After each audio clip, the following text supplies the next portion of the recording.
Masih ingat Jihan Fahira? Sosok Jihan Fahira dikenal cantik, tenang, dan bersahaja.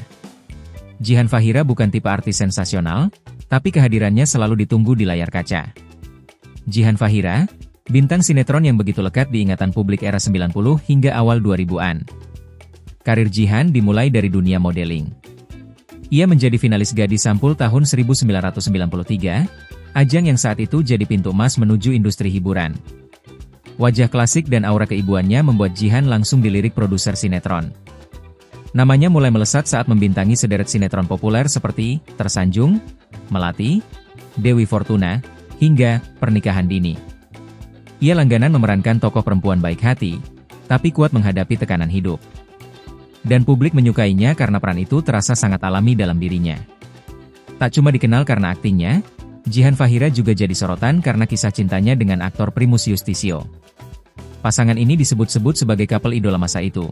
Jauh dari gosip, bersih dari sensasi, dan akhirnya menikah pada tahun 2004. Setelah menikah, Jihan pelan-pelan mundur dari dunia hiburan. Ia lebih fokus pada keluarga dan kehidupan pribadi. Satu hal yang patut dicatat, Jihan tak pernah benar-benar menghilang. Ia hanya memilih diam, menjaga jarak dari sorotan. Terbaru, Jihan Fahira menjadi anggota DPD RI. Menapaki karir sebagai senator, ia membawa isu-isu penting untuk diperjuangkan. Sesekali ia tampil di media sosial, tapi tak pernah mengejar popularitas. Ia tetap seperti dulu, elegan, tertutup, dan menginspirasi.